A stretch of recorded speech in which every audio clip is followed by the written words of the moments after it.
ಸರಿ. ಅತ್ತಿಘಟ್ಟ ಗ್ರಾಮದಲ್ಲಿ ನಡೆದಂಥ ಒಂದು ಘಟನೆ ಇದು. ಲಿಂಗರಾಜು ಎಂಬಾತ ಸನ್ನಿಂಗಪ್ಪನ ತಂದೆಗೆ ರಾತ್ರಿ ಸುಮಾರು 11 ಗಂಟೆ 11:30 ಸಮಯದಲ್ಲಿ ರಾಡಿನಿಂದ ತಲೆಗೆ ಹೊಡೆದು ಇವತ್ತು ಒಂದು ಜೀವ ಹೋಗೋಂಥ ಸ್ಥಿತಿ ನಮ್ಮ ಗ್ರಾಮದಲ್ಲಿ ನಡೆಯಿತು. ಲಿಂಗರಾಜು ಒಂದು ಸ್ವಲ್ಪ ಮಾನಸಿಕವಾಗಿ ಈಗ 8ರಿಂದ 10 ವರ್ಷದಿಂದ ಮಾನಸಿಕವಾಗಿ ಅವನು ಟ್ಯಾಬ್ಲೆಟ್ಗಳನ್ನ ತಗೊಳ್ತಾ ಇದ್ದ, ಹಾಸ್ಪಿಟ್ಲಿಗೆ ಹೋಗ್ತಾ ಬರ್ತಾ ಇದ್ದ. ಆದರೆ ಮಾತ್ರೆಗಳು ಸರಿಯಾಗಿ ತಗೊಂಡಲೆ ಅವನಿಗೆ ವೇರಿಯೇಷನ್ ಆಗಿ ಈ ರೀತಿ ನಡೆದಿತ್ತೆ ಒಂದು ಘಟನೆಯನ್ನು ಒಂದು ನಮ್ಮ ಗ್ರಾಮ ಜನದ ಒಂದು ಅಭಿಪ್ರಾಯ. ಸುಮಾರು ಅವನಿಗೆ ಈ ಒಂದು ತಿಂಗಳಲ್ಲಿ ಒಂದು ಸರಿಗೆ ಜಾಸ್ತಿ ಮಾತ್ರೆಗಳ್ನ ತಗೊಂಡು ಹಾಸ್ಪಿಟ್ಲಿಗೆ ಕರ್ಕೊಂಡೋಗಿ ಬಂದಿದ್ದು. ಮತ್ತೆ ಚೆನ್ನಾಗಾಗಿದ್ದ, ಮತ್ತು ಇದೇ ರೀತಿ ಅವನಿಗೆ ಇದಾಗಿದೆ. ತಂದೆ ಮತ್ತು ಮಗನ ವಿರುದ್ಧ ಯಾವುದೇ ರೀತಿ ವೈಮನಸ್ಸೆ ಆಗಲಿ ಇನ್ನೊಂದೇ ಆಗಲಿ ಏನೂ ಇರಲಿಲ್ಲ. ಇಬ್ಬರು ಅನ್ಯೋನ್ಯವಾಗಿ ಚೆನ್ನಾಗಿ ಕೆಲಸ ಮಾಡ್ಕೊಂಡು ಹೋಗ್ತಾಯಿದ್ರು.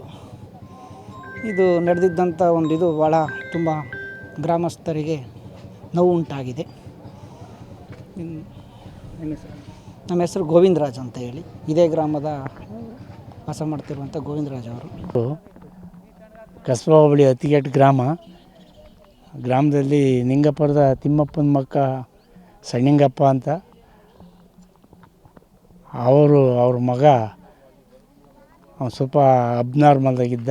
ಈಗೆಲ್ಲ 8-10 ವರ್ಷದಿಂದಲೂ ತೋರಿಸಿದ್ವಿ.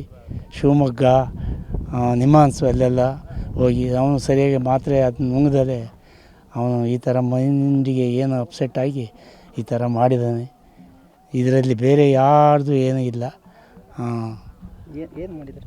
ಹಾಂ, ಏನು ಮಾಡಿದ್ದಾರೆ? ಅದೇ ಇದು ಟ್ಯಾಕ್ಟರ್ ರಾಬರ್ ರಾಡು ತಗೊಂಡು ತಲೆಗೆ ಹೊಡೆದಿದ್ದಾನೆ. ಹೊಡೆದಿದ್ದರಿಂದ ಆ ಥರ ಸಾವು ಸಂಭವಿಸಿದೆ. ತಂದೆಗೆ ಹೊಡೆದಿರೋದು. ನಾನು ಅವ್ರ ದೊಡ್ಡಪ್ಪ. ನಾನು ಈ ಊರಲ್ಲಿಲ್ಲ, ಹೊನ್ನೇನಹಳ್ಳಿನಲ್ಲಿ ಇದ್ದೀನಿ. ನನಗೆ ಬೆಳಿಗ್ಗೆ ವಿಷಯ ಗೊತ್ತಾಯಿತು, ಬಂದೆ. ನಮ್ಮ ಹೆಸರು ಚಂದ್ರಪ್ಪ ಟಿ. ನಾನು ನಿವೃತ್ತ PDO. ಸರಿ. ಅತ್ತಿಘಟ್ಟ ಗ್ರಾಮದಲ್ಲಿ ನಡೆದಂಥ ಒಂದು ಘಟನೆ ಇದು. ಲಿಂಗರಾಜು ಎಂಬಾತ ಸನ್ನಿಂಗಪ್ಪನ ತಂದೆಗೆ ರಾತ್ರಿ ಸುಮಾರು 11 ಗಂಟೆ 11:30 ಸಮಯದಲ್ಲಿ ರಾಡಿನಿಂದ ತಲೆಗೆ ಹೊಡೆದು ಇವತ್ತು ಒಂದು ಜೀವ ಹೋಗೋಂಥ ಸ್ಥಿತಿ ನಮ್ಮ ಗ್ರಾಮದಲ್ಲಿ ನಡೆಯಿತು.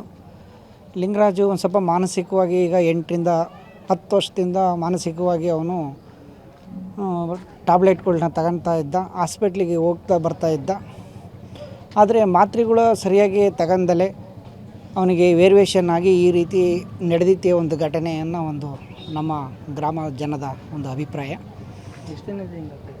ಸುಮಾರು ಅವನಿಗೆ ಈ ಒಂದು ತಿಂಗಳಲ್ಲಿ ಒಂದು ಸರಿಗೆ ಜಾಸ್ತಿ ಮಾತ್ರೆಗಳ್ನ ತಗೊಂಡು ಹಾಸ್ಪಿಟ್ಲಿಗೆ ಕರ್ಕೊಂಡೋಗಿ ಬಂದಿದ್ದು.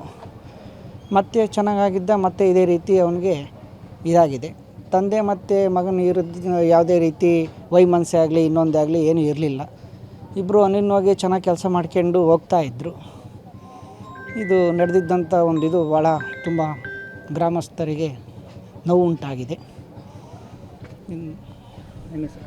ನಮ್ಮ ಹೆಸರು ಗೋವಿಂದರಾಜ್ ಅಂತ ಹೇಳಿ, ಇದೇ ಗ್ರಾಮದ ವಾಸ ಮಾಡ್ತಿರುವಂಥ ಗೋವಿಂದರಾಜ್ ಅವರು.